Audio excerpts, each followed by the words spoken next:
muxuu ahaa wixii maxaan ku idhahdaa ugu xanuunka badnaa ee uu qofku dhaho adi وأنا قف إدها wixii kugu xanuunka badnaa waxaan ka badnaa qof idhaho qof aad jeclaa mar uu igu dhahay kusoo dhawow barnaamijka shaax iyo shukaansi barnaamijkan waxaan ugu talagalnay inaan ku ogaano dooqa dhallinyarada dhanka jacaylka iyo nolosha waxaa ka qayb qaadan doona dhallinyaro ka kooban lab iyo dhadi kuwaas oo markoodii ugu horeysay ku kulmaya barnaamijkani su-aalaha barnaamijka waa 50 su-aalood kasoo qaybgalo walbaba waxa uu xaq u leeyahay inuu ka xusho 10 su-aalood kuwaas oo ku qiimeynayo qofka uu la kulmayo gabagabada barnaamijka waxaan ku ogaan doonaa lamana markaa isdoortay iyo kuwa isdiiday kusoo dhawow barnaamijkeena shaax iyo shukaansi السلام عليكم ورحمة الله وبركاته أصحاب الشرف تلي مركو هروح عيد الله يهر رمضان مبارك ميو باد جوجتان إن رمضان وناكسن وحن كا عصينا جماعنا سبسكرايب نوسارت سيسو كلام مقال كان وحن قرسيسا شانكون أو لايك سيسو كلام وحن كا عصينا هنا فيسبوك بيج كينا ريلاش فيلم سيسنا هنا تسوفلو قرسيس وحن كلها يهي رمضان مبارك دعشو عن magacaygu waa siyaad heer sare dabcan waxaan joognaa magaalada jigjiga dabcan gabadha aan guursan doono hadduu rabbi qadaro waxaan jeclaan lahaa inay noqoto gabar diin iyo akhlaaq cibaadadana u saaxiiba inay noqoto hadduu rabbi qadaro السلام عليكم magacaygu waa Ikraan Cabdi Cabdilaahi oo jirta 22 sano kuna magaalada Jigjiga kuna dhalatay xaggan uun ragga dooqiga hadaan ka hadlo horta ma ku soo dheeraanayo laakiin qofku waa inuu qof ahaado dabeecad wanaagsan oo diin leh oo aniga aan fici kara kaliya qurux ma ku dooranay waxaan nahay single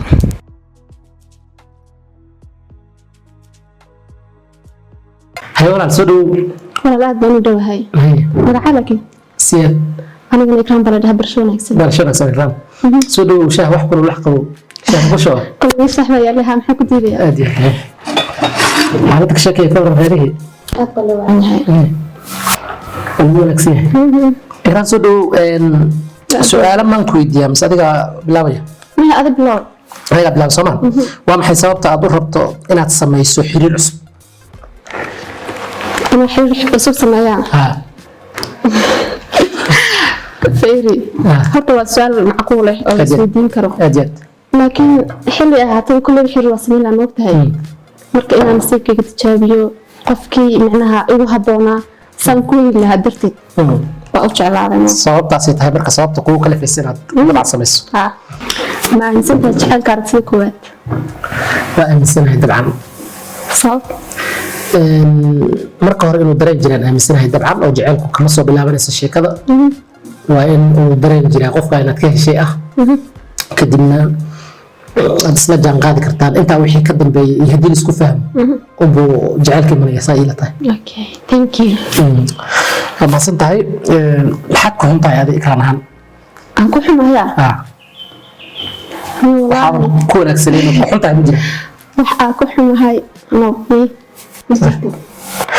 waxaa ku xuntahay wax waliba ku wanaagsan tahay saamisan waanayga maahan waa gartay dadka dabeecadahooda way kala duwanaan dabcan qof baa laga yaabaa inuu dabeecad wanaagsan yahay kubaa laga yaabaa dabeecadiisa inay si kala tahay ma jiro qof dheeli tiran sidee baad ugu xumayn waxaad ku xuntahay sidaas ku jireen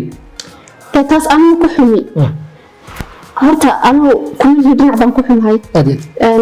aansan aaminsanayn inaan dhinac walbana ku wanaagsan aaminsanay waqtiga laakiin wixii xunay markaas yimaado waxa anigu ku xumahay ma ahan de wax iska yimid waa gartay okay markii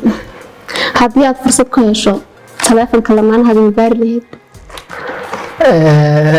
su'aal adag haddii aan fursad ku helo taleefanka marwadeeda ma baari lahayn sababtu waxay tahay qofka taleefankiisa inaad baarto waxyaaba aan wanaagsanayn aad u tegi lahayd baa laga yaabaa biniaadamkana shaydaan baa ku xiriiro marka waxyaaba aadan jeclaysan kareyn inaad ka dhex aragtaa laga yaabaa marka qofka arrimihiisa iyo sirihiisa khaaska iyo waxyaabaha ugu jiro bilaa fasax inaad baarto ilmo wanaagsano laakiin raggu saa uma fikraane taleefanka hadday fursad ku helaan waa se u helaan inay baaraan meel kasta furta geliyaan ba jecel laakiin sabab waa lagu kala duwanaan karayaa laakiin dee waxaan isleeyahay xasarad bay abuuraysaa marka taleefanka gabadhaada ama xaaskaaga inaad baarto isku daydo waxaa imanaysa iyaduna kaada inay baarto marka iyada kaada haddii ay noqoto inay baartana saameynta ugu badan ninka inay soo gaartaa laga yaabaa waayo dad badan baa laga yaabaa in halkaasi ugu jiri karayaan oo laga qarinaya xaaska ama shukaansiye kale ama xiriirada badan oo kale inay jiri karayaan baa laga yaabaa سؤال برا أنا كويدي قامات سلادة هي تقول ستة تدور بقدر aniga ni horta guur hadii la dhaho aniga igu xirno waa waqtiga ku xiran tahay xilliga calafkaygu yimaado حلف هذه المال لكن حلي أترجينا صد إعلان لهيد ما ترى سنة waxaan jeclaan lahaa hadda labada kun iyo saddex laatanka صح waa jeclaan lahaa laakiin wax suurtagalay maahan waayo calafku ku xiran tahay mugtahay عادي taas waa taas okay su'aalaad hadda weydiinaysa tulidku aan hele maxaad ku fiican tahay maxaad ku fiican tahay waxaan ku fiicanahay dhegeysiga inaan wax dhegeysto inaan maxaan ku dhahdaa wax akhriyo sidoo kale oo ku wanaagsanahay labadaas qodob baan isleeyahay armaad xoogaa isku yar wanaagsan labada bas ma dee dabcan waxyaalo badan oo kalena way jiri karayaan laakiin dee su-aashaada markaan ka jawaabayo sidaas ay noqonaysaa baan isleeyahay ikraan haddii aan su-aal ku weydiiyo weligaa laba qof oo walaalo ah ama saaxiibo ah misla shukansatay adiga maya taas weligay ma soo marin jobal suwa ka fikir kugu celiyo mar kale aan kugu celiyo laba ruux oo laga yaabo inay iyagu walaalo yihiin ama saaxiibo ah isla shukansata ama haasaawo ama xiriir hadba sidaa u taqaano maya weligay ma soo marinbo xaaskaad ma ogolaan lahayd inaad banaanka soo shaqayso maasan tahay waxay ku xiran tahay duruufta hadba reerka ku gadaaman haddii ay jirto wax keeni karaya inay banaanka soo shaqayso way ka soo shaqaynaysaa laakiin haddii aanay duruufta ku qasbaynin ma ogolaadan inay banaanka soo shaqayso waayo gabadhu diiniyanba waxaa wanaagsan inay gurigeeda ku ekaato marwe ahaato ay gurigeeda joogto caruurteeda iyo reerkeeda iyo guriga nadaafadiisii iyo caruurteedii ka warhayntii inta ka warhayso maadaama mas-uuliyaddu inta badan ay ragga saaran tahay marka haddii aanay jiraynin duruuf uma ogolaadeen marnaba inay banaanka soo shaqayso gabadha okay qamasante su-aal haddii aan ku weydiiyo adiga xiriirkaagii kugu dheeraa iyo xiriirkaagii kugu gaabnaa waqti intee la eg ayay ahayd baad isleedahay kii ugu dheeraa iyo kii ugu gaabnaa okay xiriirkayga ugu dheeraa wuxuu ahaa 3 sano kii ugu gaabnaana anigu kaas ma xasuusti kii ugu gaabnaana waa midkii ugu dambeeyay bajaajka isku soo barateen maya laakiin ma xasuusti ما قلت ما صورة قالت له كي سبح سنة hadduu suuragal lahaa inuu koor fadhin lahayn bay quruxda maxaa u taqaanaa quruxda waxaan u aqaanaa akhlaaq iyo diin iyo maxaan ku irahdaa inuu qofka yahay dee qof dabcan maxaan ku irahdaa ee anshax iyo adaabta ay ka muuqato ayaan quruxda u aqaanaa marka quruxda physical appearance keliya ma noqoto laabta iyo qalbiga iyo qofku waxa uu aaminsan yahay dabcan quruxda qayb bay ka tahay su-aal haddii aan ku weydiiyo goormay ahayd markii ugu horreysay ee aad tiraahdo waan ku jeclahay qof noloshaada ah oo aan qoyska ahayn markii ugu horreysay dhahaa soo yaraay jacaylka shukaansi baad ku baranaysaa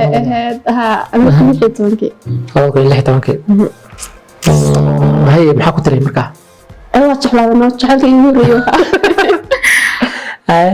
qofka haddaad jeclaato waa laasim soo waan ku jeclaa imaanaysaa meesha aad iyo aad marka saasay ku timid dunsa xaaska doonaysa inaad guursato mustaqbalka qadarta alla ila taalaa dabcan laakiin aniga waxaan jeclaan lahaa inaan guursado 4 xaas 4 dama 4 dama haddii duruufta ay saamaxdo sababta xitaa hal xaas oo keliya maxaan ku dhahdaa inkastoo diinta ay banaysay dabcan 4 la guursado laakiin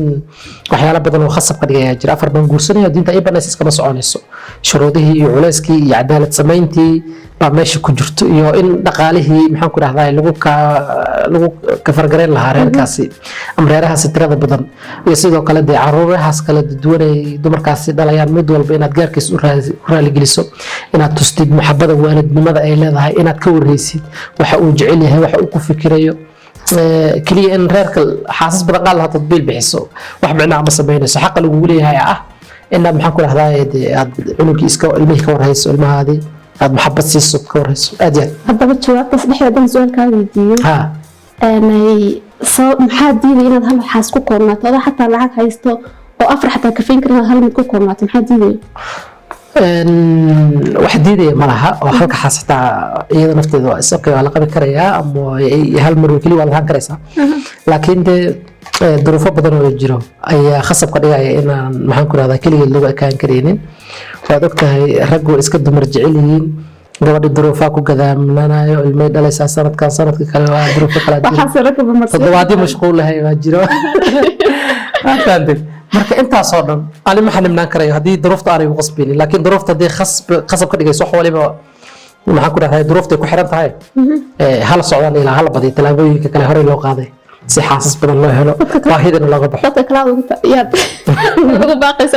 aad iyo aad intii awoodda waa 4 gurstaan ku baaqi lahaa muxuu ahaa wixii maxaan ku idhahdaa ugu xanuunka badnaa ee uu qofku dhaho adi ana qof idhahaa wixii kugu xanuunka badnaa qof idhaho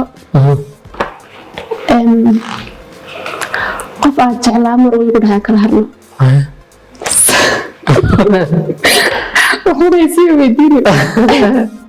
ما قرتي اسلا قفك 2016 كم يابس قف كلو marka tan qof kale waxa maxaa kale faslada marka in liiraahdo aan kala harno kale inkastoo duruufay banaan karaan maxay awda waxyaabo badan baa imaan kara waqtiyadaas moogtahay waxa laga yaabaa qof inuu wax ku haminayo aanay waxaas uu rabo inuu kamera dhaliyo qofkan kale muusan ogolin oo kale adigina aad jeceshahay qofkan kale inuu kula rabin marka qofku marka hadda waa qasab ku noolaadan kala harno sanaro leeyahay taasa keenta marka waliba ciwaan amba number kale ma samaysatay si aad u ogaato qofkaaga oo ku qiyaamayo weligay ma sameynin waxa keeni karaya sidaas in qofku ku dhaqaaqana waxay tahay kalsooni darro wax la yiraahdo qofka haddii aad kalsooni ku qabin maxaan ku raadayna inaad maxaan ku raadayna kala haataan bay ku qurux badan tahay sababtoo ah haddii shakiga uu yimaado oo qofkan inaad baasto inaad telefoon kala raadayso ay noqoto meesha si kalsooni darro ka jirto mar haddii kalsooni darro ay meesha ka jirtana waxa laga yaabaa reerka inuu sidaas ku sii socon kareynin marka in la kala ahaado ay kaga haboon tahay intii maxaan ku raadayay kalsooni darro intaas laga wada socon lahaa waa gartay qofka aad noloshaada la wadaagayso ikraan ahaan maxaad isleedahay waad ku xun kartaa qofka nolosha la wadaagaya muhiimadda ugu weyn baa waxay tahay qofku inuu qof iimaan leeyahay diin leeyahay ana ifahmi karo bas wax kama ku xun lahayn intaas hadduu leeyahay bas gartay wax kale ku xun lahayn jiraan dhaqaale leeyahay oo kale dhaqaaluhu qof iimaan hadduu yahay dhaqaaluhu iska miisaaniyad wax taan ka rashiid yahay laakiin dumarku waxay door bidaan ninka dhaqaale ma leeyahay xaaladihiisa sida yihiin inkastoo marka hore ay ahayd marka hore dabcan qofka dhaqaalihiisa iyo diintiisa lagu xulan jiray hadda laakiin waxay maraysaa maasalis ma leeyahay oo muruqu mu dhisan yahay marka su-aashaas waa ka gudbaya maxaa kale ka duwanahay taas waa ka duwanaanaysaa okay maxay ahayd talada ugu xumida qofku siiyo والله هذا يروح ميد وقف السيو حيد مران فوقين او انا ادو ديرن نين صاحبنا شيكيسنay oo aan ka wada hadlaynay oo ma guursanaa mise dalku waa isaga tahriibnaa waa isaga tagnaa ayuu ninkii waxaan ku irinay guur baa diyaar ii ah ma guursadaa mise waan tahriibayo maxaan ku rahdaa maadaama tahriibkii in la socday badan tahay ninka isaga wuxuu igu taliyay inaan maxaan ku rahdaa guursanin oo guurku iska tahriibta tahriib lagu taliyay marka tii iyada ka qomeynaya qofkina wuu idhaafay maadaama tii guurku aad diyaar u ahayn marka iyada qofkaas oo guur diyaar u ahaa sidii marka maxaan ku rahdaa guurku ku socmay xagaan janser baa ka soo baxo haddii marka guurku la talin lahaa hadda ma sir fadhin lahayn oo gado okay asoo next su'aal ku weydiiyay adiga waliga qof ma ilmeysiis ha qaabkee u ilmeysiis nidaam nooc u martay looga sheekay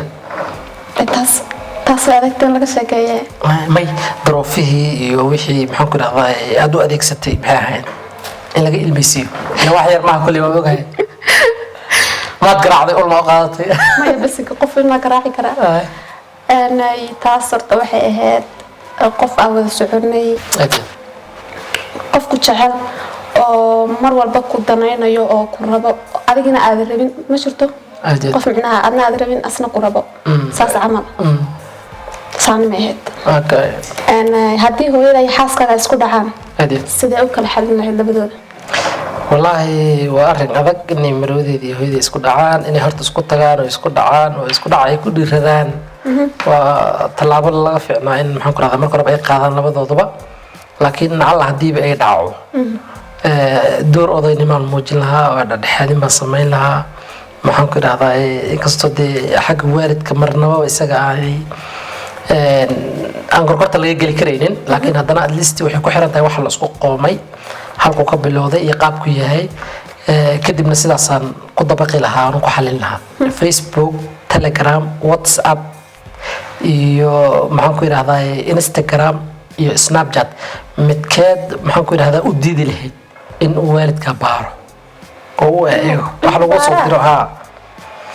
mid ka mid ah qabsi ciwaanahaasi maxaa tiri Instagram